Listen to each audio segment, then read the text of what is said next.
지친 몸을 이끌고 이 자리에 나왔는데 여러분, 참 이 예배 자리에 나올 수 있으면 참 너무나도 큰 은혜인 것 같습니다.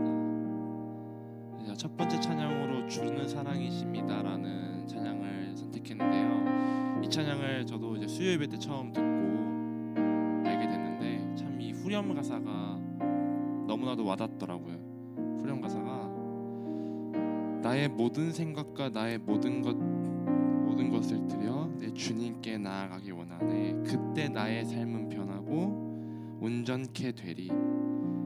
우리가 보통은 힘든 일이 있을 때 내가 주 앞에 순종하고 나아가겠습니다 라고 생각을 하는데, 힘든 순간뿐만이 아니라 행복한 잘 되는 순간, 그 어떤 순간에도 우리가 주께 모든 것을 드리고 오로지 주께 나아가기 원하겠다고 고백하는, 참 이 가사가 참 우리가 이제 앞으로 살아갈 때에 우리가 예수님의 제자된 사람으로서 가야 될 길을 보여주는 한 가사라고 생각이 듭니다. 그래서 저희가 이 찬양을 함께 부르실 때에 이 가사를 생각하면서 우리가 주 앞에 고백할 수 있는 시간이 되기 원합니다.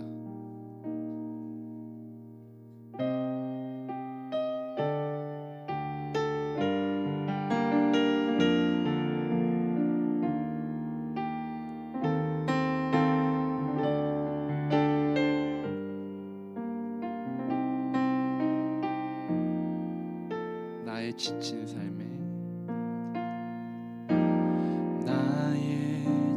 삶의 순간마다 말씀으로 내게 찾아오셔서 나의 맘 감싸 안으시는 내 주님께 간절히 원한, 다시 한번 나의 지친 삶의 순간마다 말씀으로 내게 찾아오셔서 나의 맘 감싸 안으시는 내 주님께 간절히 원하네.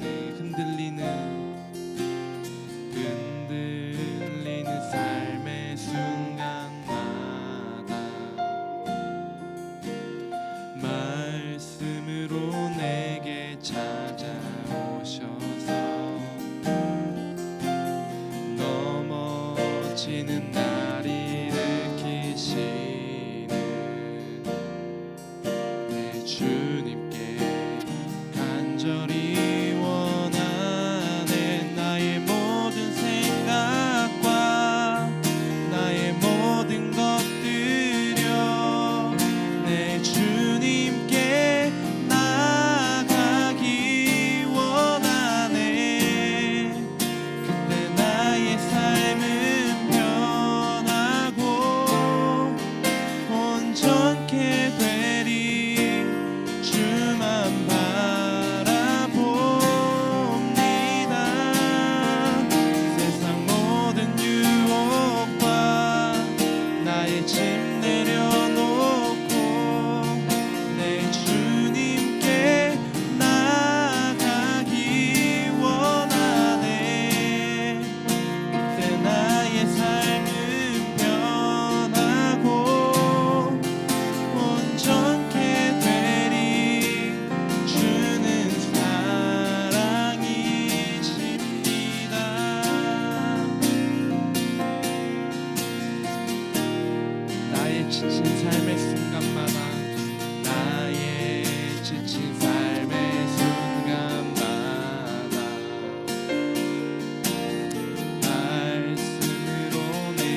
유혹과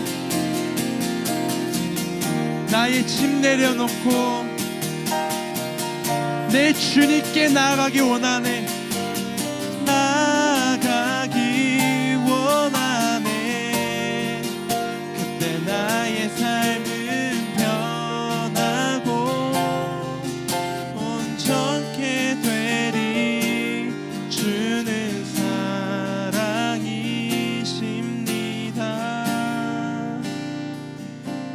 주는 사랑이십니다.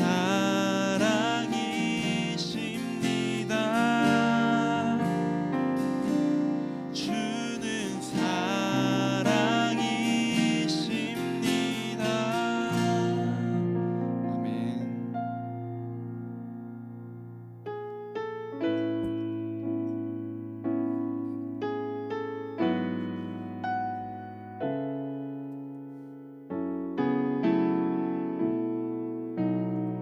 주의 보좌로 나아갈 때, 주의 보좌로 나아갈 때에 어떻게 나가야 할까?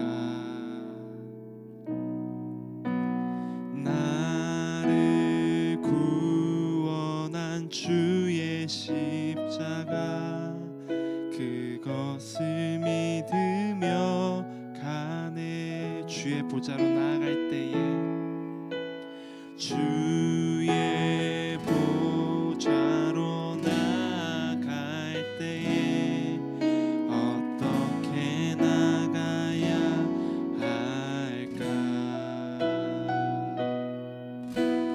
나를 구원한 주의 십자가, 그것을 믿으며 가네. 자격 없는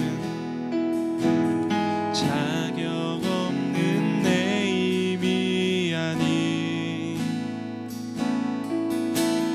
오직 예수님의 보혈로. 자격 없는 내 힘이 아닌 오직 예수님의 보혈로.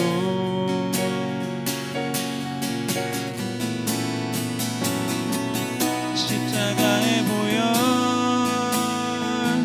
완전하신 사랑 힘입어 나아갑니다.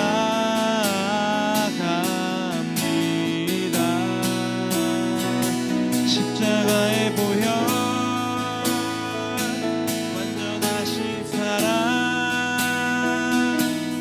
힘입어 예배합니다.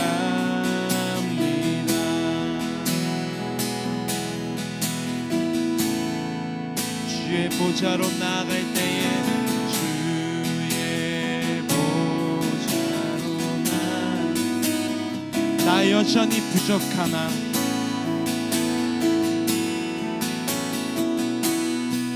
나를 품으신 주의 그 사랑,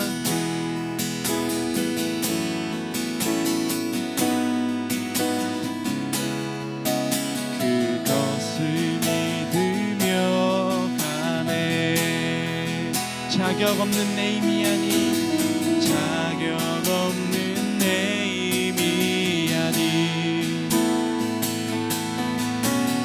오직 예수님의 보혈로. 자격 없는 내 힘이 아닌 오직 예수님의 보혈로. 자격 없는 내 힘이 아닌, 자격 없는 내 힘이 아닌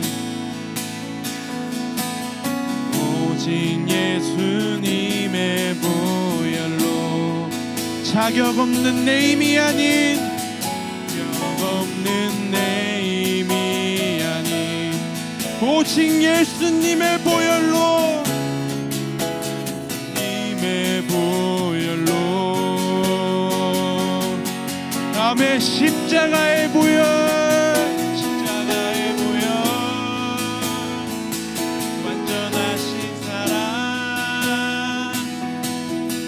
힘입어 나아갑니다.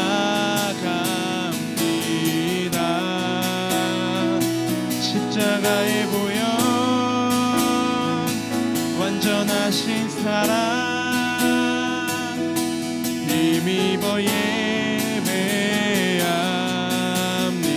더 큰 목소리로 십자가에 보여 완전하신 사랑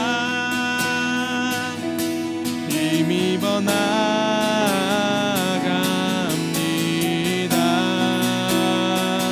십자가에 보여 완전하신 사랑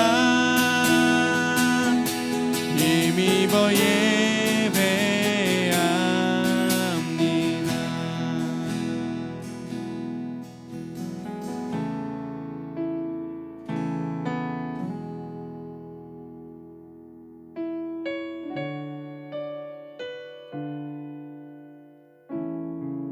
우리가 하나님의 부르심을 따라 함께 걸어갈 수 있는 주의 제자가 되기를 소망합니다.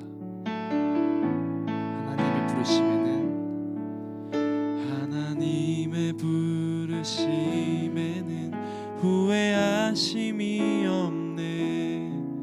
내가 이 자리에 선 것도 주의 부르심이라. 하나님의 부르심에는 결코 실수가 없네. 나를 부르신 하나님의 신실하심을 믿네. 날 부르신 뜻 내 생각보다 크고 날 향한 계획 나의 지혜로 측량 못하나 가장 좋은 길로 가장 완전한 길로 오늘도 날 이끄심 있네.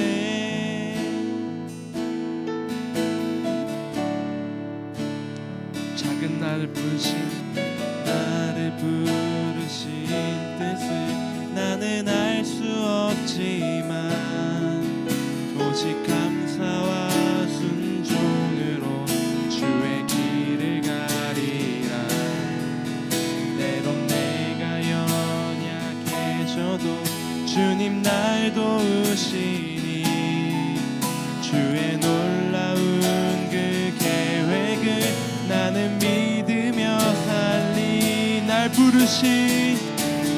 날 부르신 듯 내 생각보다 크고 날 향한 계획 나의 지혜로 측량 못하나 가장 좋은 길로 가장 완전한 길로 오늘도 날 이끄심 있네. 날 부르신 뜻 내 생각보다 크고 날 향한 계획 나의 지혜로 측량 못하나 가장 좋은 길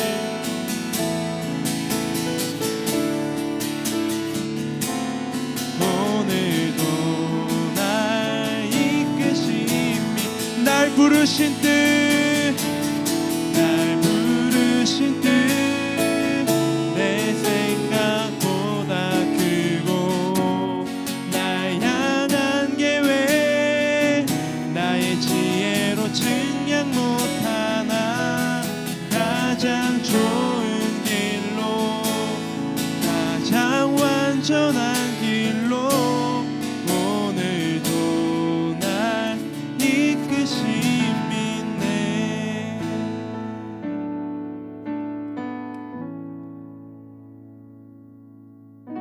하나님께서 저희를 부르시고 우리가 그 부르심에 따라 나아가길 소망합니다. 주께서 이끄시는 그 길 따라 걸어가는 우리 둘러스 공동체가 되기를 간절히 소망합니다. 다 같이 찬양 부르실 때에 우리 이번 찬양은 좀 우리가 가슴에 손을 얹고 우리가 전심으로 주 앞에 고백하겠다는 그 마음을 가지고 좀 나아갔으면 좋겠습니다. 다 함께 나의 부르심 찬양 드리시겠습니다. 나의 부르심, 나의 영원한 소망, 예수님의 형상을 담는 것, 나의 목적, 나의 높은 부르심, 세상을 뒤로 하고 주 위에 사는 것, 나의 부르심, 나의 부르심, 나의 영원한 소망, 예수님의 형상을 담는 것, 나의 목적, 나의 높은 부르심, 세상을 뒤로 하고 주 위에 사는 것, 덮으소서 주 거룩한 품에 품으소서, 이곳이 나 속한 곳, 오 예수 이끄소서, 주 얼굴 보기 위해 은밀한 곳으로 내가 나아갑니다. 나의 부르심, 나의 부르심, 나의 영원한 소망, 예수님의 형상을 담는 것, 나의 목적, 나의 높은 부르심, 세상을 뒤로 하고 주 위에 사는 것, 덮으소서 덮으소서 주 거룩한 품에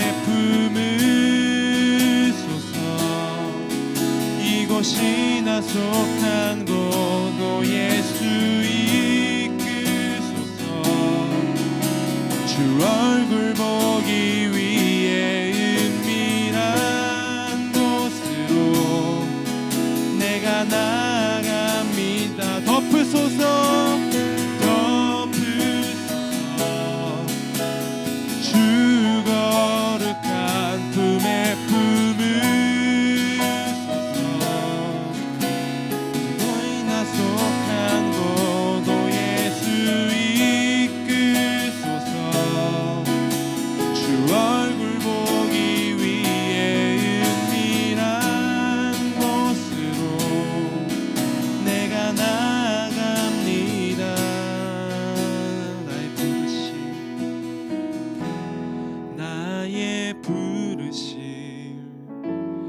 나의 영원한 소망, 예수님의 형상을 담는 것, 나의 목적, 나의 높은 부르심, 세상을 뒤로 하고 주 위에 사는 것.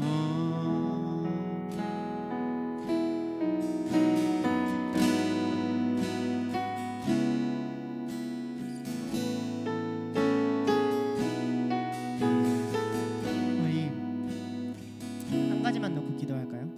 제가 주일날 교육부를 섬기다 보니까 주일날 예배를 제대로 한 번도 못 드리더라고요. 그래서 예배의 자리가 굉장히 더 소중해졌어요.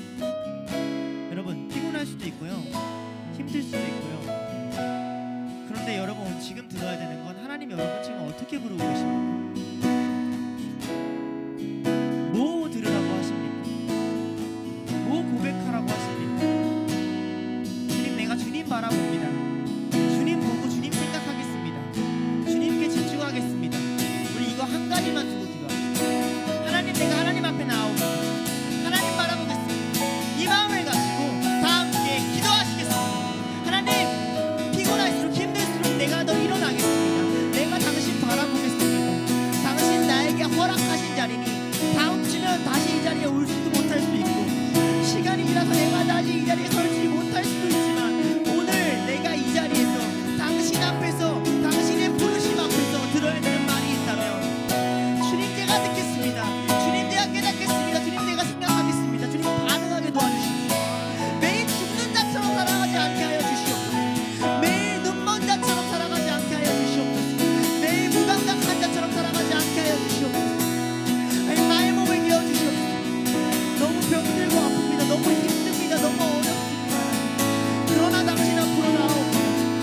겟세마네 동산에서 당신이 기도하실 때에 잠들었던 제자들과 같지 않게 하여 주시옵소서.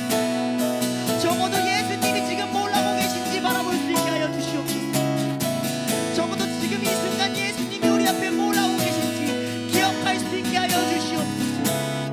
하나님, 우리에게 하나님 마음 허락하여 주시옵소서. 우리에게 하나님 마음 허락하여 주시옵소서. 우리가 하나님 바라볼 수 있게 하여 주시옵소서.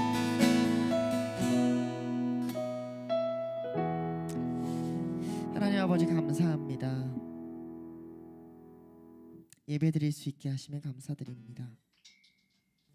하나님, 한 주를 살아오고 일주일 동안 살아오면서 예배를 지키는 싸움도 참 쉽지 않음을 많이 느낍니다. 주님이 허락하지 않으면 예배의 자리에 나아올 수도 없는 존재임을 믿습니다. 주님, 연약한 마음, 연약한 몸을 이끌고 하나님 앞에 나아옵니다. 정죄함으로 나아가는 것이 아니라 예수의 보혈과 피를 의지하며 나아갑니다. 주님, 우리 마음 받아주시고 우리 연약한 몸 붙들어 주시고 우리 영혼, 하나님, 우리 중심 살펴주셔서 하나님 앞에 온전히 예배드릴 수 있도록 단 5분이라도 단 10분이라도 당신 앞에 온전히 설 수 있는 자들이 될 수 있도록 주님, 우리의 예배에 함께하여 주시옵소서. 말씀을 전합니다. 부족한 종입니다. 그러나 하나님 말씀 앞에 섰사오니 하나님 말씀하시고 하나님 함께하시고 하나님 임하여 주시옵소서. 감사드리며 예수님의 이름으로 기도드렸습니다. 아멘. 다 같이 사도신경 하시겠습니다. 전능하사 천지를 만드신 하나님 아버지를 내가 믿사오며 그 외아들 우리 주 예수 그리스도를 믿사오니 이는 성령으로 잉태하사 동정녀 마리아에게 나시고 본디오 빌라도에게 십자가에 못 박혀 죽으시며 장사한 지 사흘 만에 죽은 자 가운데서 살아나시며 저리로서 산 자와 죽은 자를 판하러 오시리라. 성령을 믿사오며 죄를 사하여 주신 것과 몸이 다시 사는 것과 영원히 사는 것을 믿사옵나이다. 아멘. 네, 여러분 잠깐 일어나요. 잠깐 일어나 볼까요? 일어나요. 그냥 일어나요. 벌떡. 자, 일어나요. 일어나요. 일단 기지개를 좀 펴볼까요? 자, 기지개를 이렇게 쭉 펴. 저 밤에 자다가 기지개 펴서 허리 나갔거든요. 기지개 펴볼까요? 자, 쭉. 자, 우리 가능한 분들 옆 사람 좀 안마도 해줄까요? 좀 자, 뒤에 해줘 뭐 어때? 좀 깨워줘요 좀. 네, 잠 좀 깨워주시고.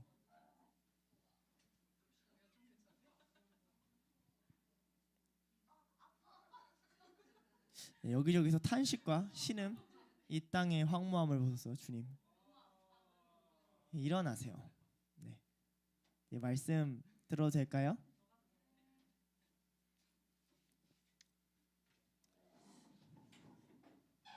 네. 자, 우리 성경 펴볼까요? 자, 강의가 참 더럽게 길어가지고 그죠? 죽을 뻔했죠? 아직 설교 시작도 안 했어요. 요한복음 1장 36절에서 42절 할 겁니다. 요한복음 1장 36절에서 42절. PPT 켜주세요. 요한복음 1장 36절에서 42절. 자, 저 한 절, 여러분 한 절, 마지막 절은 다 같이 봉독하시겠습니다. 시작. 예수께서 건의심을 보고 말하되 보라 하나님의 어린 양이로다. 말 듣고 예수를 따르거늘. 예수께서 돌이켜 그 따르는 것을 보시고 물어 이르시되 무엇을 구하느냐. 이르되 랍비여 어디 계시오니까 하니 랍비는 번역하면 선생이라. 예수께서 이르시되 와서 보라. 그러므로 그들이 가서 계신 데를 보고 그날 함께 거하니 때가 10시쯤 되었더라. 요한의 말을 듣고 예수를 따르는 두 사람 중 하나는 시몬 베드로의 형제 안드레라. 그가 먼저 형제 시몬을 찾아 말하되 우리가 예시야를 만났다 하고 메시아는 번역하면 그리스도라. 자, 데리고 예수께로 오니 예수께서 보시고 이르시되 내가 요한의 아들 시몬이니 장차 게바라 하리라 하시니라. 게바는 번역하면 베드로라. 아멘. 자, 오늘 설교 제목이 있는데요. 네, 설교 제목 좀 띄워주세요. 네, 설교 제목입니다. 보라 빛 양이에요. 보라 빛 양. 네, 됐죠? 여러분 정말 놀랐어요. 네, 됐습니다. 이제 저 넘겨주시면 돼요. 하정이가 오늘 보라색 이래가지고 아 내가 오늘 보라빛 양을 준비한 걸 어떻게 알고 또 오늘 은혜가 함께하겠구나는. 네, 대단해요.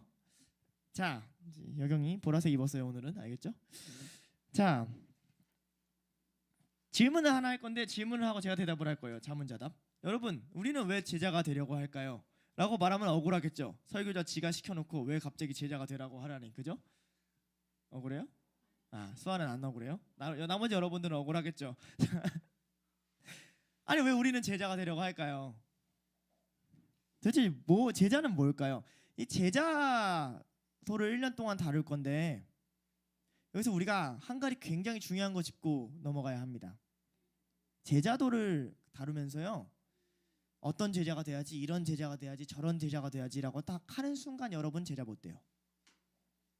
제자들이 그랬던 적이 있어요. 어떻게 얘기한 줄 알아요? 내가 하나님 우편에 좌편에 이런 제자가 돼야지, 저런 제자가 돼야지, 큰 사람이 돼야지. 네, 절대 제자 못 돼요. 그래서 우리는 어떻게 시작할 거냐면 성경의 시간의 짜집기에서 다시 사복음서를 제자가 어떻게 등장했고 어떻게 흘러갔는지를 중요한 기점을 하나씩 살펴갈 거예요. 오늘은 성경을 역사 순서대로 펼쳤을 때 첫 번째로 제자가 등장하는 장면이에요. 있잖아요. 사탄이 우리한테 많이 방해를 해요. 영적으로 어떤 방해를 하냐면 지레 겁을 주는 방법을 많이 써요. 물론 지금처럼 삶을 바쁘게 하고 지치게 하는 방해도 해요. 여러분의 몸을 치고 육을 치고 인생을 정신없게 만들면 하나님을 보지 못하니까. 그래서 사실 여러분의 인생의 어느 때쯤은 진짜 모든 것을 다 버리고 예수를 따라야 되는 순간도 나는 필요하다 생각해요. 언젠가는 그런 결단도 필요하다 생각하고.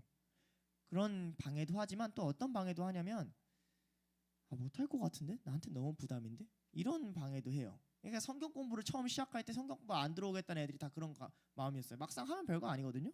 따라갈 수 있거든요. 근데 왠지 성경 공부하고 딱 박아놓으면 이제 쪼는 거죠. 내가 성경 공부를 어떻게 할까? 예, 너무 열받는 것은 세상적인 일에는 그렇게 안 하면서 결국 회사에 들어가면 시키는 대로 할 거면서 하나님의 일에는 겁을 많이 먹는다는 게 좀 많이 안타깝긴 해요. 제자도도 좀 그런 것 같아요. 말이 좀 세잖아요. 제자도 지레 겁을 먹고 제자가 되지 않으려고 하는 거죠. 이 제자도가 참 어려워요. 예수님이 3년 동안 제자를 데리고 다녔는데 그 끝이 사실 성공한 것처럼 보이지 않아요. 복음서에서만 끝나면 부활하고 막 질질 짜고 뭐 약간 이런 느낌이에요. 제자도는 도대체 뭘 하는 건가? 제자도는 예수님 보는 거예요. 이 간단한 거예요. 이 말도 안 되는 거를 계속 듣고 고민해야 돼요. 내가 그랬잖아요. 제자도는 감각이라고. 오늘 요한복음을 읽을 건데 우리가 요한복음을 읽을 때 가져야 되는 굉장히 중요한 좀 관점이 있어요. 제가 굉장히 요한복음을 사랑하는데 요한 사도도 사랑하고 요한복음도 사랑하는데 우리가 저번 주에 배웠다시피 오늘 본문은 제자도의 시작, 아마 다음 주 다다음 주 정도까지는 제자도가 어떻게 시작됐지를 좀 같이 살펴볼 건데요. 요한복음을 읽을 때는 요한이 갖고 있는 좀 그 세계관, 요한이 만났던 예수님을 조금 인식할 필요가 있어요.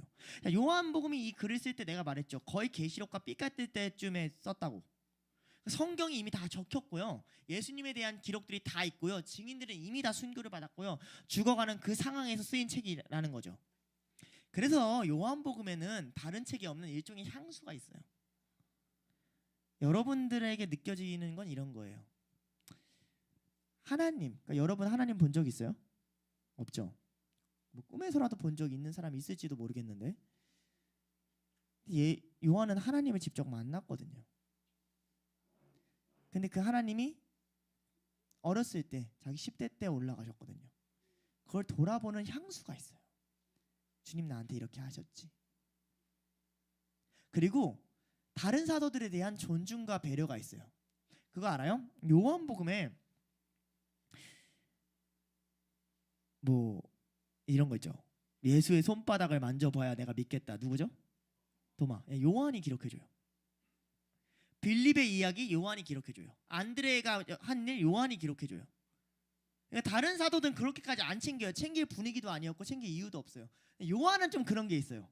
자기랑 같이 했던 사도들의 굳이 누가 말했어, 누가 언급, 그렇게 안 중요하거든요. 누가 언급했어, 이런 약간의 뭐랄까 존경, 존중이 좀 담겨 있어요. 되게 그런 의미로 봤을 땐 되게 따뜻한 책이에요. 생각해봐요. 제자들도 순교를 당하고 예수님을 따랐던 제자들이 하나둘씩 죽어가고 그 제자들의 제자들도 죽어갈 때 자기는 살아남아서 이제 예수님은 이런 분이야. 교회들은 이미 예수님 3세대란 말이에요. 3세대 4세대 애들이란 말이에요. 우리랑 비슷해요. 예수님 본 적도 없는 애들, 들은 적도 없는 애들, 그 제자의 제자들을 보는 사람들이 있을 때 내가 본 예수님은 이런 사람이야. 거의 마지막 증인으로서 내가 경험한 제자들은 이런 존재야. 이런 거 얘기하는 그 따뜻함 안에서 여러분 요한복음을 좀 읽었으면 좋겠어요. 이 요한복음을 읽어 나갈 때 그래서 오늘 본문에는 누구에 대한 존중이 있냐면요, 안드레에 대한 존중이 있어요. 다른 본문은요 안드레를 안 적어줘요. 안드레는 그냥 12사도 리스트에 그냥 같이 나오는 존재예요. 이런 거에 나와요. 베드로 불렀을 때 옆에 안드레가 같이 있었다. 이 정도만 나와요. 다른 복음서에서는. 요한복음에서는 딱 두 곳에 안드레가 한 일이 나오는데 그게 바로 오늘 장면과 요한복음 6장의 오병이어 장면에서 나와요. 생각해보면 네 그룹, 그러니까 예수님의 제자 중에 수제자라고 하는 네 그룹이 있거든요. 베드로, 요한, 요한의 형 야고보, 베드로의 동생 안드레. 요한은 요한복음 썼죠. 베드로는 우리 너무 익히 잘 알고 있죠. 뭐 12제자 중에 혼자 분량 다 처먹고 있죠. 약간 영화로 만들면 약간 거의 캐스팅 잘못된, 약간 이거 분량 실화냐? 이런 느낌으로. 야고보 첫 번째 순교자예요. 분량이 적은 게 이해가 되죠. 근데 위대한 일 했잖아요. 그냥 일바따로 순교하기. 멋있잖아요. 안드레는 뭐냐는 거죠. 그 안드레에 대한 예우가 요한복음이 아니면 없었을 거예요. 근데 요한은 이 안드레에 대한 걸 좀 챙겨줘요. 요한복음 6장 8절에서 9절인데요. 이거 이제 오병이어 사건이에요. 제가 그냥 읽어줄게요. 요한복음 6장 8절에서 9절. 제자 중 하나 곧 시몬 베드로의 형제 안드레가 예수께 여짜오되 여기 한 아이가 있어 보리떡 5개와 물고기 2마리를 가지고 있나이다. 그러나 그것이 이 많은 사람에게 얼마나 되겠습니까? 라고 얘기해줘요. 다른 오병이어는 이거 안 적어줘요. 그냥 제자들이 갖고 온 거라 얘기해요. 요한은 콕 집어서 안드레가 가져왔어 이렇게 얘기해줍니다. 그 바로 윗절 아니죠. 자, 오병이어의 출발과 시작점이 안드레였다고 얘기해 주는 거죠. 이런 관점에서 한 구절이 좀 더 적혀 있긴 한데 요한복음 12장 22절에 굉장히 웃긴 구절이 적혀 있어요. 요한복음 12장은요 이제 예수님이 예루살렘으로 들어가려고 하는데 베세다 사람들, 그러니까 안드레, 빌립, 야고보 이 동네 사람들이 나도 들어갈래 하고 갈릴리부터 내려와서 예수님을 찾아온 거죠. 그때 빌립이 이 사람들 좀 예수님한테 데리고 와도 될까라고 고민을 한 거예요. 빌립은 좀 소심한 성격이었나 봐요. 예수님의 제자 빌립은. 그래서 빌립이 어떤 걸 기록하냐? 요한복음 12장 22절. 빌립이 안드레에게 가서 말하고 안드레와 빌립이 예수께서 가서 여쭈니. 나는 이걸 볼 때 성경이 너무 웃기다 생각해요. 여러분 성경을 기록하는데 이런 거 왜 기록하냐고요? 그냥 베세다 사람들이 와서 예수님이 바로 대답해 주시면 되잖아요. 근데 빌립이, 여러분 이거 너무 공감 가지 않아요? 저 혼자 쫄리는 거야. 혼자 가기는. 야 안드레야 가자. 같이 가자. 너 베세다 너 잘 알잖아. 가자. 안드레 또 가서 이제 소개시켜줘. 더 어이없는 건 요한이에요. 이거 왜 적냐고 이걸. 이거 막 이런 거잖아요. 정인이가 목사님한테 인사드리러 가야 되는데 혼자 가기 민망한 거야. 그래서 예진이를 툭 쫓아. 같이 가자. 여기까지는 오케이. 그죠? 그럴 수 있어. 근데 옆에 보는 해찬이가 적어. 정인이가 예진이를 불러다 성경책에 예진아 같이 가자 해서 예진이랑 같이 가더라. 안드레는 베드로의 형제예요. 다른 모든 복음서에 시몬 베드로의 형제 안드로, 베드로의 형제 안드로, 형제 뭐 동생 안드레라고 계속 말하죠. 물론 시몬 베드로의 형제 안드로라고 굳이 거명해 주는 까닭은 초대교회 안에 안드레라는 이름이 흔하기 때문에 누군지를 얘기해 줘야 됐을 거예요. 근데 안드레는 어떤 입장인지 여러분 생각해 보세요. 늘 누군가의 동생이에요. 무슨 말인지 알겠어요? 그게 그냥 안드레에 대한 성경의 설명이에요. 누군가의 동생. 약간 곁다리 느낌. 제가 어렸을 때 한 은사를 가지신 분이 이제 하람이 형, 국찬이 형, 의찬이 나를 세워놓고 일종의 예언 비슷한 축복을 해주셨는데, 하람이 형은 큰 훌륭한 목회를 할 거라고 해줬고요. 의찬이는 너는 손재주가 좋으니 뭐 그걸로 먹고 살까 뭐 그런 식으로 얘기했던 것 같고요. 제 차례가 왔어요. 제가 마지막이었거든요. 제 차례 딱 와서 저한테 다 완수를 하더니 뭐라고 해주는 줄 알아요? 너는 형을 도와서 일하래요. 그리고 갔어요. 기분이 굉장히 나쁜 거예요. 아니, 뭐 내가 시다야? 이제야 하나님이 좀 뭐라고 이야기하고 싶으신지 이해가 가지만 그때는 기분이 굉장히 나빴어요. 안드레가 딱 그런 포지션이라는 거죠. 넌 누군가 형제. 베드로의 위상이 너무 뛰어나니까 베드로가 좀 나대야지.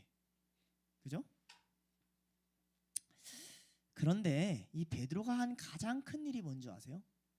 시몬 베드로를 예수님 앞으로 안드레가 끌고 온 일이 안드레가 한 인생의 가장 큰 일이에요.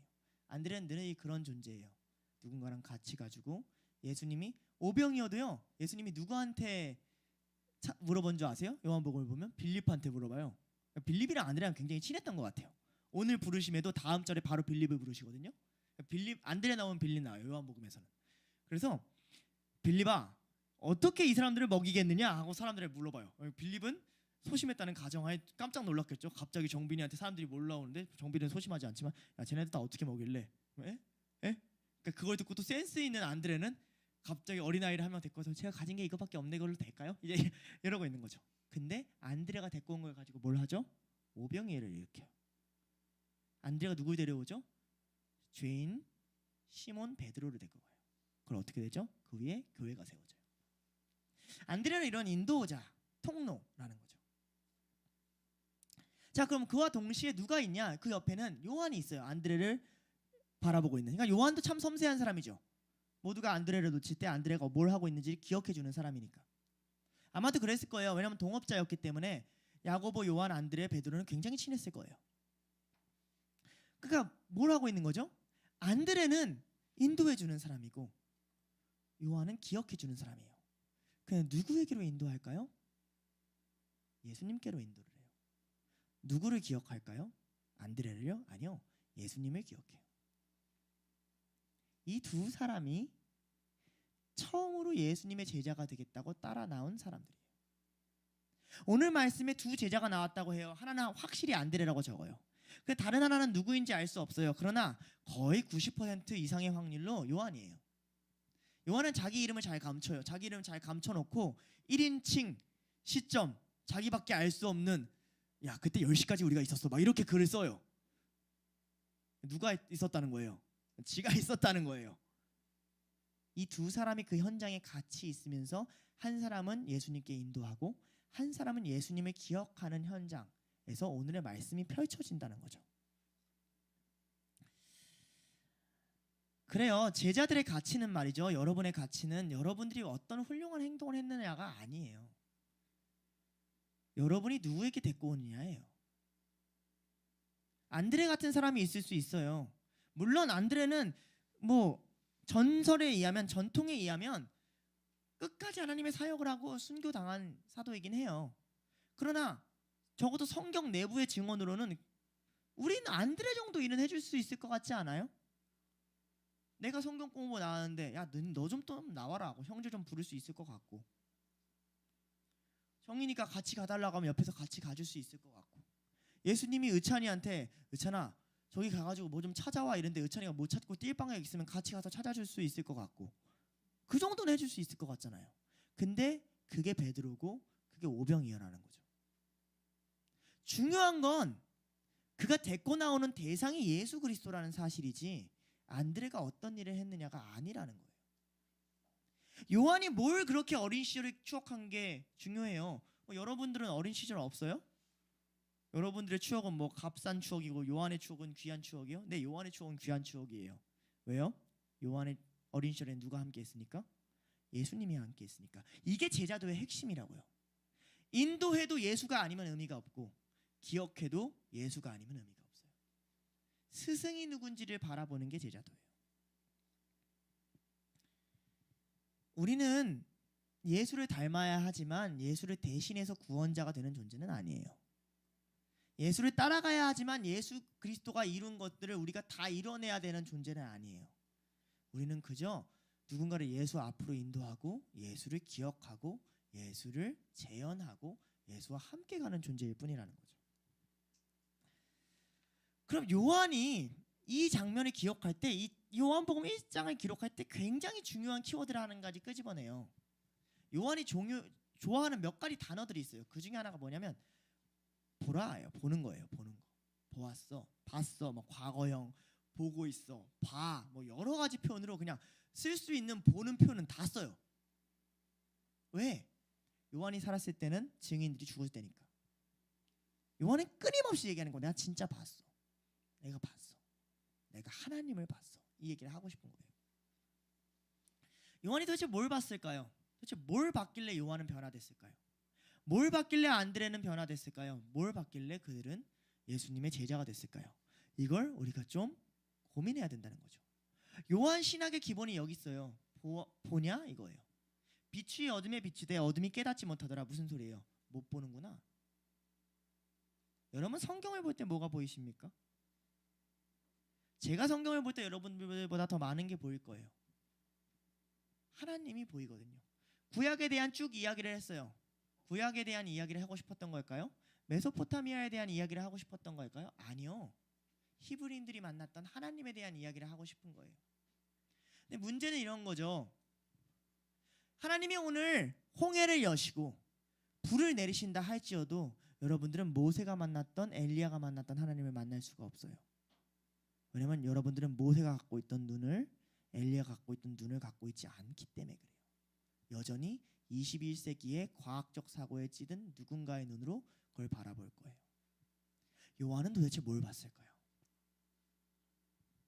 요한복음 1장 18절에 이런 얘기를 해요. 본래 하나님을 본 사람이 없으되 아버지 품속에 있는 독생하신 하나님이 나타내셨느니라. 무슨 얘기를 하고 싶은 거냐면요, 하나님 안 보인다는 거예요. 근데 나는 하나님을 봤다는 거예요. 하나님 원래 안 보인다는 거예요. 구약 성경 내내. 근데 내가 하나님을 봤다는 거예요. 이 얘기를 요한은 하고 싶어서 요한복음을 적었어요. 예수 그리스도가 아니면 하나님을 볼 수가 없다는 거예요. 니네가 그렇게 애타고 찬양하고 만나는 하나님, 모르겠어요. 기도를 해서 성령을 받았다고 느낄 수는 있어요. 영성을 얻었다고 느낄 수는 있어요. 환상을 봤다고 느낄 수도 있고요. 꿈 꿨다고 느낄 수 있어요. 근데 요한은 이렇게 말해요. 그게 예수 그리스도를 통한 게 아니라면 하나님 본 거 아니야 라고 말하고 싶은 게 요한이 하고 싶은 말인 거죠. 그러면서 한 가지 비하인드 스토리를 풀어줘요. 앞에 있는 복음서가 풀지 않았던 비하인드 스토리. 그게 뭐예요? 나랑 안드레가 원래 세례 요한 제자였어 로 시작하는 거죠. 내가 원래 예수 제자였던 게 아니라 세례 요한 제자였어. 그냥 우리가 이걸 뜻하면 뭐 세례 요한 제자였다가 예수가 제자가 됐겠구나 이렇게 생각하기 쉽잖아요. 그런데 그거 아세요? 세례 요한 제자로 남고 죽은 사람들이 너무 많다는 거. 사도행전 18장에 보면요, 아볼로라는 사람이 나와요. 사도행전 18장이에요. 이해가 됐어요? 바울이 이미 회심을 하고 전도여행을 2차 전도여행을 떠났던 그 시점이라고요. 어디로 나오냐? 알렉산드리아라는 지역, 이집트죠.부터 에베소, 그리스예요. 라는 지역에 아볼로라는 사람이 가요. 그가 누구의 제자인 줄 알아요? 요한의 세례를 전파하는 제자예요. 요한의 영향력이 어느 정도인지 알겠어요? 거기 그때까지 요한의 제자가 있다고요. 요한이 죽었는데 요한이 그만한 영향력을 끼치고 다녔어요. 수많은 요한의 제자가 있었어요. 그럼 요한의 제자 중에 다 예수님의 제자가 됐을까요? 아니었어요. 그런데 그러면 도대체 사도 요한과 안드레는 왜 예수님의 제자가 됐냐는 거죠. 여러분 이거 굉장히 중요한 거예요. 왜냐하면 이건 스승을 버리는 일일 수도 있잖아요. 세례 요한 버리고 간 거잖아요. 너무하잖아요. 그냥 뭐 세례 요한이 가라 뭐 이런 것도 아니고 봐라 하나님의 어린 양이라니까 바로 그냥 팽 하고 가. 쌍놈 새끼들. 요한은 세례라는 엄청난 새로운 패러다임을 제시했어요. 물로 씻으면 구원받는데요. 그러니까 디핑하면 그냥 마치 나초 그냥 치즈에 찍어 먹듯이 하면 거룩함 얻을 수 있대요. 단 그렇게 살 때 니네가 삶을 바꿔야 된다 이렇게 얘기해요. 이건 굉장히 중요했어요. 왜냐면 마치 로마의 시민권처럼 자격 조건이 주어지는 경우가 굉장히 드물었거든요. 그때 세리들과 군인들은 자격 조건 자체가 안 주어졌거든요. 근데 요한이 자격 조건 주어주겠다는 거예요. 그리고 그에 합당한 삶을 살라는 거예요. 그 자격이 뭐예요? 디핑하는 거예요. 그런데 문제는 이거죠. 여러분, 제자도가요 경건하고 거룩하고 회개하는 삶이 제자도가 아니에요. 여러분 자신을 고치는 게 제자도가 아니에요. 예수님 따라가는 게 제자도예요. 우리가 착각하고 있어요. 만약에 여러분의 삶을 고치는 게 포인트라면 요한의 세례로 충분해요. 요한의 제자로 충분하다고요. 여러분의 노력과 힘으로 여러분의 인생을 바꾸는 게 목적이라면 김아준의 제자로 충분하다고요. 무슨 말인지 알겠어요? 근데 여러분이 원하는 게 여러분 인생의 구원이고 하나님 나라라면 예수의 제자가 되셔야 돼요. 제자도는 올바른 자를 따라가려는 싸움이에요. 세례 요한보가 예수가 더 올바른 자면 그를 따라가는 게 맞는 거예요. 그래서 팽하고 따라가요. 예수님이 돌이켜보시고 질문하십니다.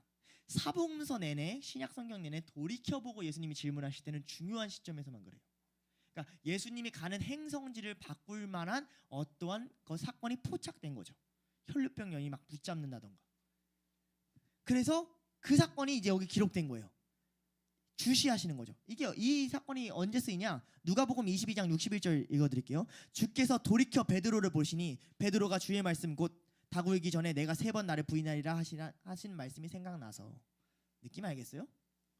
이 돌이켜 본다는 게 얼마나 중요한 표현인지. 가장 결정적인 순간에 하나님이 탁 보시는 느낌인 거죠. 그러니까 딱 돌이켜 보시는 거예요. 중요한 순간이죠. 왜냐하면 처음으로 제자가 따라온 거니까. 그럼 물어봐요. 뭘 구하니? 여러분이 예수님의 길을 가려고 할 때 예수님 여러분한테 같은 거 물어보실 거예요. 너 왜 오는데? 너 내게 왜 오는데? 뭘 원하는데? 여러분 안에 있는 소망, 여러분 안에 있는 바라는 거, 여러분 안에 있는 기대, 그거 분별하지 않은 채로 예수님 앞에 가면 여러분 혼란스러울 거예요. 왜냐면 여러분 스스로 여러분 속일 거거든요. 뭐 이렇게 뭐 해서 회개하고 뭐 이렇게 잘못해서 고치고 횡성수설 떠들 거거든요. 그러니까 예수님 먼저 물어보시는 거예요. 제자의 목적이 뭐냐? 너 왜 제자하고 싶냐? 대답할 수 있겠어요, 여러분? 뭐라고 해요? 그때 이렇게 얘기해요. 라비어 어디 계시나이까? 계시다, 메노, 거하다. 요한복음에 많이 쓰는 두 번째 표현이죠. 보다, 거하다. 너희가 내 안에 내가 너희 안에 거하면. 엄청 많이 쓰는 표현이에요. 당신이 있는 곳에 내가 있게 원합니다. 이런 소리예요. 너 뭐 원하는데? 네가 원하는 게 뭔데? 당신이 있는 곳에 있는 거 원해요. 하나님 계신 곳이 원하죠. 저는요 세례받고 구원받고 훌륭해지고 위대해지는 거 원하는 게 아니라 하나님 계신 곳, 하나님 거하시는 곳 원해요. 이 메노라는 표현 신약 성경에 118번 쓰이는데요, 요한에만 68번 쓰여요. 요한이 그냥 압도적으로 다 사용해요. 요한의 약간 one of favorite word예요. 그 예수님 독특한 단어예요. 이 메노라는 단어를 어떻게 받는 줄 아세요? 나랑 함께하기 원한다고? 내 속에 거하기 원한다고? 내가 있는 곳에 있기 원한다고? 와서 봐라 이러는 거예요. 다시 보는 걸로 이어가는 거죠. 와서 봐라. 내가 어떤 존재인지 보여줄게. 이게 요한의 기본 신학이에요. 예수님 어떻게 하시는 분이냐고요? 예수님 우리 앞에서 예수님 떡 주세요. 예수님 물 주세요. 예수님 나 변화시켜 주세요. 예수님 이렇게 얘기할 때 뭐라고 얘기하는 줄 아세요? 요한복음 6장에 너희가 나를 찾는 것은 떡을 먹고 배부른 까닭이지 표적을 본 까닭이 아니다 라고 얘기하는데, 오늘처럼 제자들이 예수님 나 모르겠고 예수님 있는 곳에 있고 싶어요 라고 얘기했을 때 뭐라고 대답하신 줄 알아요? 내가 보여줄게, 와서 봐 라고 말씀하시는 분이라는 거죠. 그런데 참 놀랍게도 도대체 뭘 봤는지를 얘기를 안 해요. 답답해 미치겠어. 이렇게 성경 공부할 때 뭔가 봤어. 뭔가 봐가지고 그날 갑자기 에너지가 바뀌었어. 눈이 돌아갔어. 언제까지? 그 어린 시절 처음 예수님을 만난 시간까지 기억해요. 오후 10시까지. 10시가 언제냐? 로마 시간으로 오후 4시까지. 그러니까 새벽에 갔을 거란 말이죠. 6시에 해가 뜰 시간. 새벽 6시부터 오후 4시까지 되어 있을 거예요. 요한이 그걸 기억하고 있어요. 그 시간에. 대단하죠. 여러분 하나님 만난 날짜 기억하는 것도 너무 어려운데 하나님 만난 시간 기억하고 있는 사람이 얼마나 돼요? 내가 새벽 2시 23분 42초까지 하나님을 지금 말도 안 된다. 근데 요한은 기억하고 있어요. 나 그때까지 예수님을 대화했어. 너무 그게 나한테 획기적이었던 거예요. 그래서 돌아가서 뭐라고 얘기해요? 나 메시아를 만났어. 이렇게 얘기해요. 나 구원자를 찾았어. 뭘 봤을까요? 뭘 만났을까요? 봐봐요. 요한과 안드레가 어떤 사람이었는지 한번 생각해 봅시다. 이건 직장에 다니거나 인상이 바쁘거나 자기가 뭔가를 준비해야 되는 사람들은 좀 새겨들어야 될 본문이에요. 요한과 안드레의 직업이 뭐예요? 어부예요. 근데 이들이 세례 요한의 제자였어요. 세례 요한의 활동지가 어딘 줄 알아요? 광야예요. 어디? 유다 광야. 얘네들은 어디의 어부예요? 갈릴리의 어부예요. 그렇잖아. 이렇게 바쁜 와중에 대전에 내려가서 하나님 섬기고 다시 올라올 마음이 있냐? 아무도 은혜 받을 거 예수님 만날 거 보장 없이. 이게 무슨 말인지 알겠어요? 제자도의 기본 태도를 알겠어요? 내 거 다 챙기고 가질 거 다 가지고 누릴 거 다 누리고 언제 예수님 따라가려고요? 예수님 내가 계신 곳에 오세요예요. 우리는 어디 계십니까가 아니에요. 예수님 내가 계신 곳에 오세요. 아이 바빠요 나. 물고기 잡아야 돼요. 나 굶어요. 안 그러면 굶더라도 가겠다는 거예요. 변화돼야 되니까. 난 메시아 필요하니까. 나 구원자 만나야 되니까. 이게 어렵죠. 제자도는 간단한데 예수님 보는 건데 예수님 따라가는 건데 시작부터 어떤 자들이 예수님의 제자가 되냐면 포기할 각오가 돼 있는 사람들이 예수님 제자가 돼요. 왜 포기할 각오가 돼 있을까? 예수님이 포기하라고 말한 적이 없어요. 지금 아직 예수님 제자 하라고 하지도 않았어요.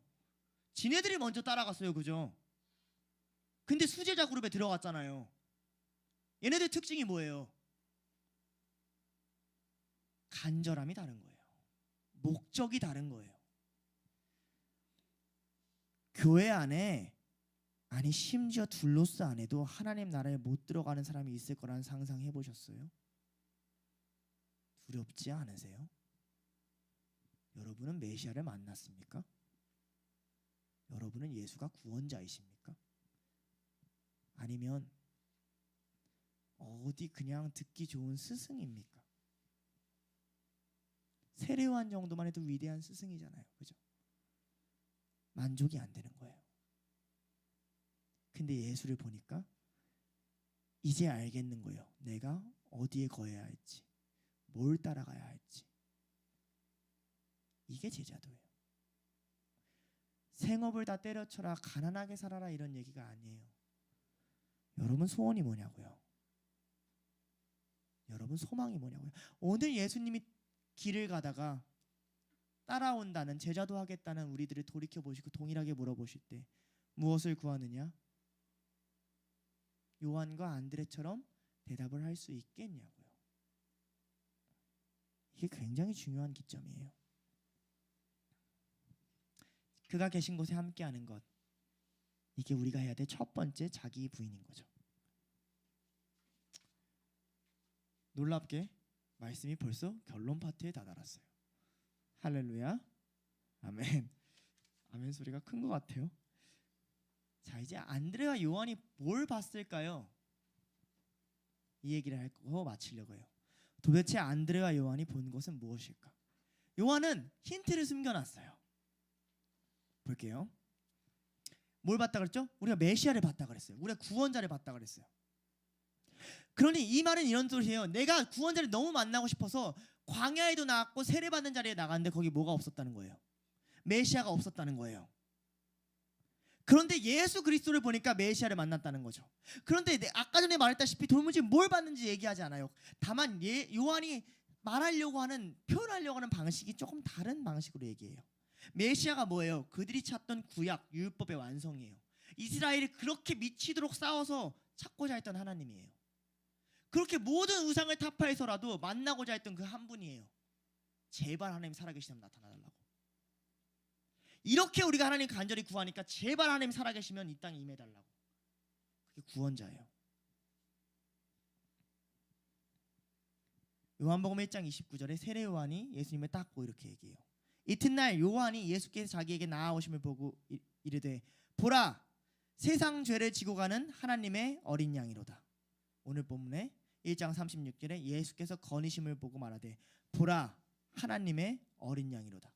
뭘 반복하면요, 요한만 쓰는 표현인데 하나님의 어린 양이다 라고 외쳐요. 하나님의 어린 양을 보라 해서 봤다는 거죠. 하나님의 어린 양을 봤다는 말이 뭔지를 그들은 명확하게 알고 있었어요. 세상 죄를 지고 가는 하나님의 어린 양. 이사야서 53장 6에서 7절 말씀이에요.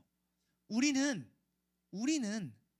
다 양 같아서 그릇 행하여 각기 제갈 길로 갔거늘 여호와께서는 우리의 모든 죄악을 그에게 담당시키셨도다. 그가 곤욕을 당하여 괴로울 때에도 그의 입을 열지 아니하였으니 마치 도수장에 끌려가는 어린 양과 털 깎는 자 앞에서 잠잠한 양같이 그의 입을 열지 아니하였도다. 이 말씀을 인식하고 있는 거예요. 각기 그릇되어 행하여 제갈 길로 가는 것. 인생이 다 광야인 거예요. 여러분 어디로 가봐요? 각기 제 갈 길로 가봐요. 양이 각기 제 갈 길로 가봐요. 이리와 사자와 표범과 양떼와 가뭄과 가난함 속에서 죽을 거예요. 양은 목자가 필요하도록 만들어졌어요. 누군가 짊어질 게 필요해요. 우리가 우리의 죄를 감당하지 못한다는 소리예요. 내가 내 죄를 감당하지 못하니까, 내가 내 죄에 물려서, 내가 내 한계에 무너져서 살 수가 없으니까 이스라엘이 부르짖는 거죠. 모세 때부터 부르짖는 거예요. 하나님 우리 죄를 용서하소서, 우리 죄를 감당하소서. 그런데 이 모세부터 보고 시작했던 게 있어요. 모세가 성막에서 뭘 기대해요? 하나님 모습이라도 보여주면 안 되겠습니까? 뒷모습 보여주잖아요. 느헤미야가 하나님 오시면 안 되니까 하늘의 하나님 내 말 들어주시면 안 됩니까? 부르짖잖아요. 근데 세례요한이 그렇게 얘기한 거야. 봐봐, 하나님의 어린 양이야. 이 말을 알겠어요? 인류 역사상 처음으로 하나님이 네 눈앞에 나타났어. 이 소리예요. 뭐 하려고? 모든 죄를 짊어지게 하시려고. 우리의 모든 죄를 짊어지는 어린 양. 이 모습을 한번 생각해 보세요. 제가 둘로스 리더가 돼서 이 마음을 조금 이해했어요. 둘로스만 짊어지려고 해도 죽겠어요. 여러분의, 이렇게 말하면 미안하지만 여러분의 죄와 저의 죄가 너무 커요. 그 죄를 잘못이라고 표현할 수도 있고 연약함으로도 표현할 수 있는데 김하준이 감당하기엔 너무 큽니다라는 기도가 나올 정도로 너무 커요. 각기 제 갈 길로 향하는 양 같아요. 예수님이 짊어지려고 한 건 뭘까요? 인간 인류 모두의 죄예요. 그걸 짊어지려고 세례요한에게 나오는 예수의 모습은 어땠을까요? 근데 예수님이 세례받는 그 순간까지도 몰라요. 다시 한번 말해줘요. 자, 오늘 표현 1장 36절이 오늘 말씀의 핵심인데요. 다시 읽어볼게요. 예수께서 건이심을 보고 말하되 보라 하나님의 어린 양이로다. 이거 우리 아무것도 아닌 글 같잖아요. 그죠? 예수님 건이셨고 했던 얘기 반복하는 것 같잖아요. 왜 이렇게 썼을까 너무 많이 고민하다가 하나 엄청난 큰 깨달음을 얻었어요. 그것만 나누고 오늘 말씀에 맞추려고 해요.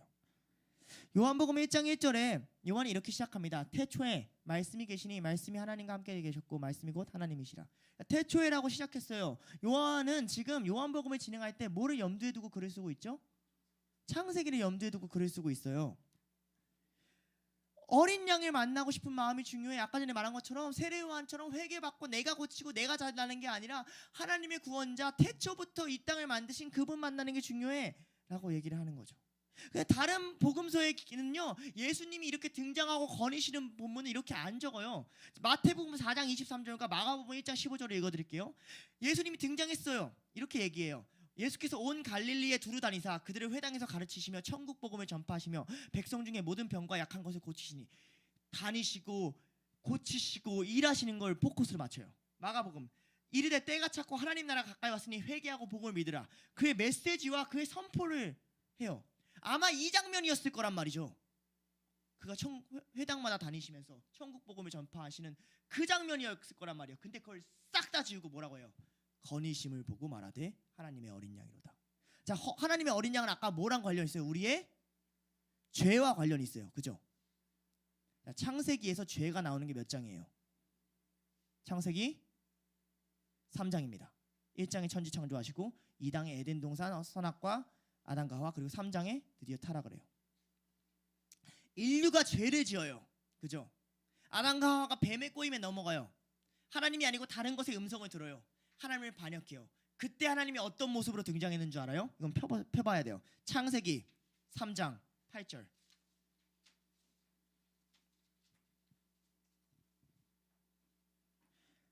그들이 그날 바람 불 때에 동산에 거니시는 여호와 하나님의 소리를 듣고 아담과 그의 아내가 여호와의 낯을 피하여 동산 나무 사이에 숨은지라.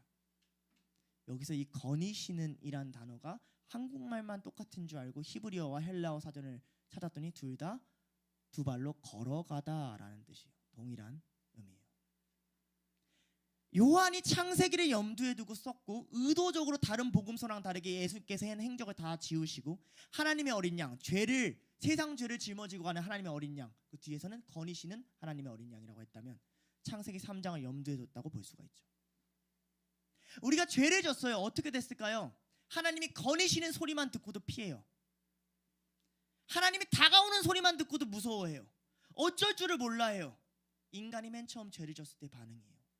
인류의 맨 처음 죄를 진 순간이에요. 그때 어떤 하나님으로 등장해요? 거니시는 하나님으로 등장해요.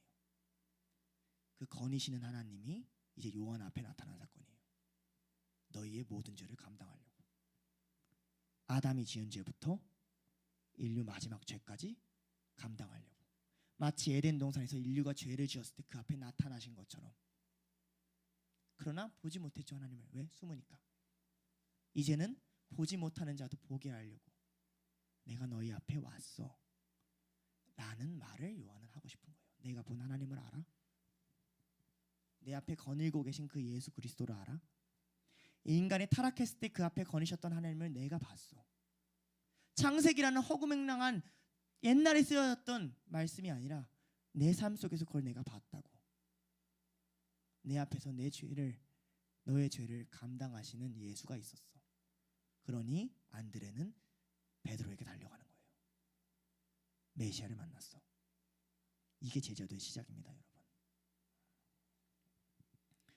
그리스도를 보니까 따르는 것. 그 거니시는 예수 그리스도께서 요한과 야고보를 거부하지 않고 와라, 와서 보여줄게 라고 말씀하시는 것. 보라, 빛 대신 내가, 어린 양 된 내가 너희를 감당하겠다라고 말하는 거예요.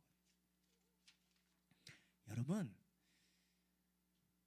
제자가 된다는 건요, 그 어린 양 예수를 보는 거예요. 그냥 삶 고치는 거 정도가 아니라 그 메시아 보는 거예요. 보면 갈 수 있어요.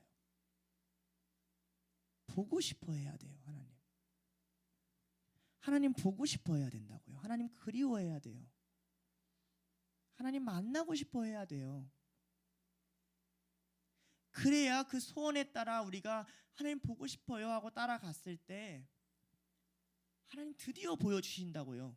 내가 두려운 줄 알았던, 인류가 피하려고 했던, 내 마음에 죄가 외면하려고 했던, 그런데 알고 봤더니, 마주 봤더니 나를 구원하려고 오셨던 내 앞에 거니시는 하나님의 어린 양을 보게 된다고요. 그 어린 양을 바라보는 것으로 제자도가 시작돼요. 여러분 우리 다 같이 이제 찬양하고 기도할 거예요. 제자도라 해서 너무 두려워하지 맙시다. 예수님 우리 삶 속에 나타나셨고 예수님 우리 죄 감당하신다 하셨고 보고자 하면 보여주시겠다고 약속했어요. 오늘도 우리에게 얘기해요. 너희가 뭘 구하냐? 네가 구하는 게 나라면 내가 와서 보여줄게. 너희가 뭘 구하냐? 내가 있는 곳에 함께하길 원하면 내가 와서 보여줄게. 우리 먼저 기도합시다. 우리 손을 모으고 조용히 기도합시다. 하나님 보기를 원합니다. 제가 맹인입니다. 내 마음이 둔해서 두려워서 내 앞에 거니시는 여호와를 피하려고 합니다. 에덴 동산에 있던 아담과 하와 같습니다. 아니 하나님, 요한과 안드레가 예수 앞에 섰던 그 거니심을 경험하기 원합니다. 예수님 보기 원합니다. 이런 마음으로 다 같이 기도하시겠습니다. 하나님 아버지 감사합니다.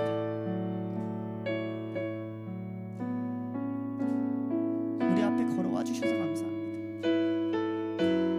우리를 돌아봐 주셔서 감사합니다. 제가 제자가 되든 못 되든 내 죄에 감당해 주시려고 이 자리에 오셔서 감사합니다. 주님을 보기 원합니다. 주님을 찬양하기 원합니다. 내가 무엇을 원하느냐 하실 때 주님 곁에 있길 원해요. 주님께 인도하길 원하고요. 나 주님 기억하길 원해요. 나 주님 사랑하길 원해요. 나 주님 보고 싶어요. 예수님 보고 싶어요. 나한테 보여주세요. 당신이 거니시는 모습 나에게 보여주세요. 다 같이 찬양하시겠습니다. 하나님 어린 양.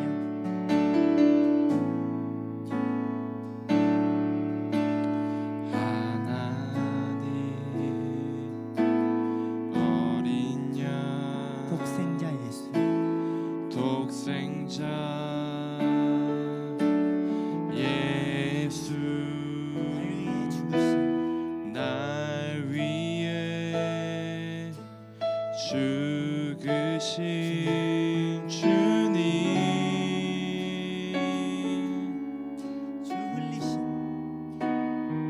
주 흘리신 그 보혈이 나의 죄를 정결케 하십니다. 정결케 하네 그가 내 고치십니다. 영을 고치시네 송축하리라 화목케 하신 주 나의 모든 죄 깨끗게 하셨네 송축하리라.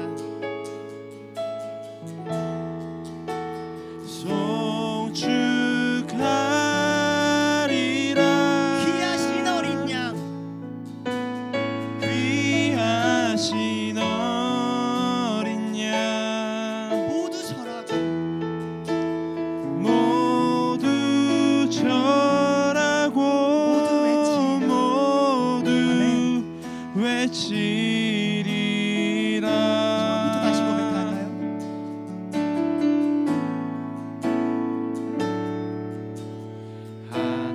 하나님 어린 양 어린 양 독생자 예수 독생자 예수 날 위해 죽으신 주님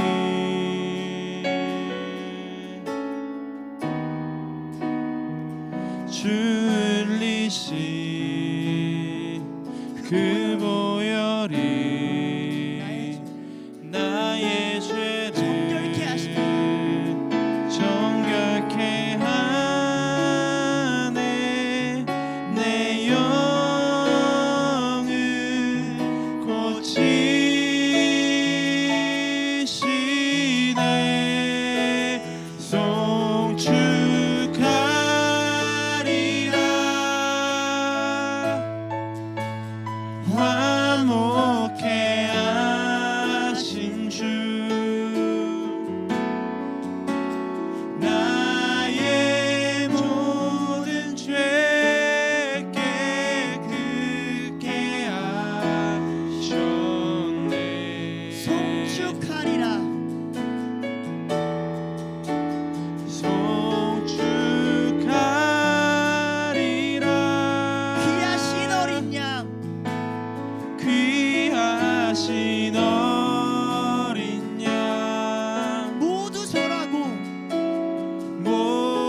화목해 하신 주 나의 모든 죄 나의 모든 죄 깨끗게 하셨네 송축하리라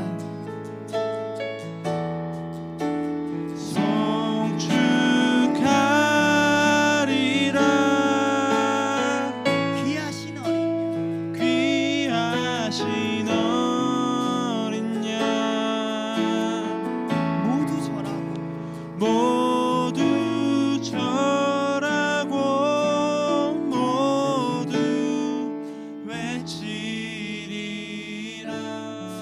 기도할 건데요. 로마서에 이런 말씀이 있습니다. 그런즉 그리스도 안에는 결코 정죄함이 없나니 여러분의 과거에 지금의 앞으로의 모든 죄 하나님 용서하시겠다 하셨습니다. 하나님이 애당초 여러분의 죄를 짊어지려고 오셨습니다.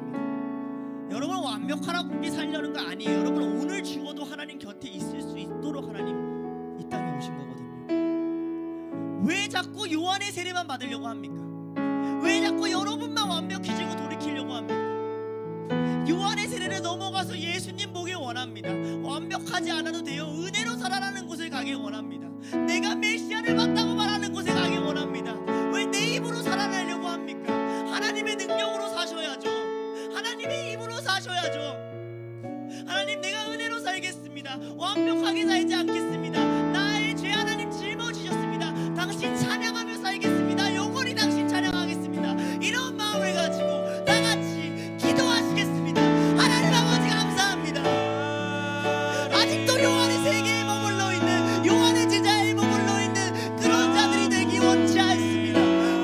사도 요한이 안드레가 그랬다시피 보라 하나님의 어린 양이로다. 보라 세상 죄를 짊어지고 가는 하나님의 어린 양이로다라는 그것을 내가 보기를 원합니다. 내가 메시아를 보았다라는 고백하기 원합니다. 주여 나를 제자로 불러주시옵소서. 3년이 지나도 완벽하지 못할지라도 나의 인생이 예수 그리스도를 따라다녔다는 고백이 있게 하여 주시옵소서. 나는 여전히 예수님을 찬양하게 하여 주시옵소서. 여전히 예수님께 은혜 안에 은혜로 인하여 살아간다고 하나님 내게 알려주시옵소서. 하나님 도와주시옵소서. 왜 내 입으로 이겨내려고 하는지 모르겠습니다.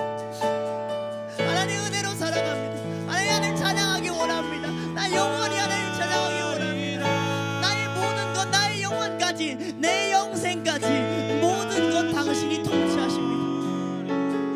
하나님 나 또 죄져가지고 또 사탄한테 속아가지고 또 악한 고발자가 나한테 와서 너 죄졌잖아, 너 무너졌잖아, 너 예수 그리스도 따르지 못하잖아 라고 나를 고발할 때에 주 예수 그리스도 어린 양께서 나를 변호하시는 소리를 듣기 원합니다. 내가 짊어지려고 한 것을 빼앗지 말아라. 내가 붙잡은 것을 빼앗지 말아라. 내 손에서 놓칠 자가 없다라고 말씀하시는 하나님의 음성 우리 듣기 원합니다. 그가 빛으로 이 땅에 오셨으니 이제 우리가 보기를 원합니다. 하나님 보게 하여 주시옵소서. 하나님 깨닫게 하여 주시옵소서. 하나님 바라보고 하나님 느끼는 하나님 그런 제자 될 수 있다. 우리 마지막으로 기도할 건데요. 마지막으로 기도할 때 우리 좀 무거운 마음 말고 감사하는 마음으로 하나님 제자가 뭔지 알고 싶습니다. 다짐하는 기도했으면 좋겠습니다. 예수님 보는 게 제자라면 갈만하지 않습니까? 그 하나님 세상 죄 짊어지는 어린 양 바라보게 하는 게 제자라면 그 옆에 있어도 괜찮을 것 같지 않습니까? 하나님 당신 보는 게 제자도의 시작이라면 나 그 길 한번 가보겠습니다. 다 같이 이런 다짐하며 기도하시겠습니다.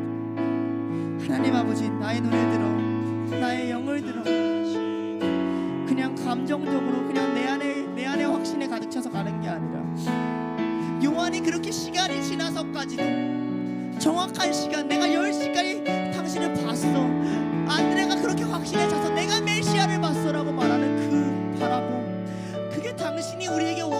제자도라면 하나님 내가 그것이 나의 오래된 소망임을 내 영혼이 찾고 있던 갈망이 그것임을 내 인생을 걸어야 되는 것이 그것임을 알게 하여 주시옵소서. 하나님 우리가 알 수 있는 것이 너무도 없습니다. 이 땅에 진짜 바보 같은 존재로 살아갑니다. 길 잃은 어린 양같이 자기가 할 길을 가는데 어디로 가는지도 모르고 두려움에 떨면서 한 발자씩 걸어가는 인생입니다. 주여 오시옵소서. 내 앞에 거니시옵소서. 아담과 하와가 죄를 지어 길을 잃었을 때 찾아오려는 하나님의 마음을 우리가 오해했습니다. 그곳에 계셨던 것이 예수님이었을 것입니다. 그곳에 계셨던 것이 예수님이었을 것입니다. 하나님 알게 하여 주시옵소서. 우리가 눈이 밝아져 우리가 벌거벗은 것을 보지 않게 하시고 우리가 눈이 밝아져 예수께서 벌거벗은 것을 보게 하여 주시옵소서. 당신이 우리를 위해 감당하시는 수치와 당신이 우리를 위해 감당하시는 고통을 차라리 보게 하여 주시옵소서. 우리가 눈이 밝아져 우리의 부끄러움과 고통을 바라보게 하지 않게 하시고 우리가 눈이 밝아져 당신을 3번 부인할지언정 그 십자가 앞에서 무릎 꿇고 울게 하여 주시옵소서.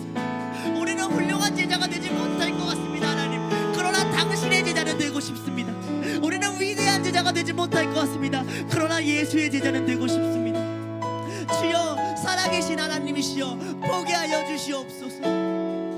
하나님을 보게 하여 주시옵소서. 이 땅 가운데 우리의 삶 가운데 함께하여 하나님 아버지 감사합니다. 이 땅에 찾아오시고 요한의 앞에 거니시며 그냥 멀리 계신 하나님이 아니라 살아계신 하나님으로 우리의 역사 가운데 우리의 삶 가운데 찾아와 주셔서 감사합니다. 주님 아담과 하와처럼 달달 떨고 숨어있는 존재들이 되지 않게 하여 주시옵소서. 내 벌거벗은 것에 눈이 밝아지고 내 죄에 눈이 밝아지고 하나님이 하시는 정죄를 두려워서 숨는 자들이 되지 않게 하여 주시옵소서. 오히려 더 기꺼이 예수를 보기 원해서 안드레와 요한처럼 한 발짝 더 다가가는 존재가 되게 하여 주시옵소서. 주님, 우리가 하나님을 따라갈 때 비록 예수님이 우리를 쳐다보는 것 같지 않아도 우리가 따라가려고 하면 돌이켜 보시고 물어보는 분이심을 오늘 배웠습니다. 주님 우리에게도 말씀하여 주시옵소서. 한 심령 가운데 너 뭘 원하니? 너 진짜 필요한 게 뭔지 아니? 라는 그 질문 가운데 저 예수님과 함께하기 원합니다. 고백할 수 있는 둘로스가 되길 원합니다. 예수님과 함께하다 보니 제자가 되게 하시고 예수님 함께 있는 곳에 있다 보니 제자도 배우게 하시고 예수님 보다 보니 하나님이 사용하시는 종 될 수 있는 그런 둘로스가 되길 원합니다. 한 주 동안 살아가면서 또 바쁜 일 많을 것입니다. 힘든 일 많을 것입니다. 그러나 지금 예수 그리스도께서 어디를 거닐고 계시는지 이 자연 만물을 넘어서서 하나님이 어떻게 통치하고 계시는지 지금 오늘 예수님의 마음은 어디 있고 시선은 어디 있는지 잠시만 5분이라도 하루에 숨을 돌려서 그것을 묵상할 수 있는 저희들 되게 인도하여 주시옵소서. 예수님을 바라볼 수 있는 우리들 요한의 회개를 넘어서서 예수 그리스도의 세례 그 은혜를 누릴 수 있는 둘로스에게 인도하여 주시옵소서. 감사드리며 이 모든 기도 우리를 사랑하시는 예수님의 이름으로 기도드렸습니다. 아멘.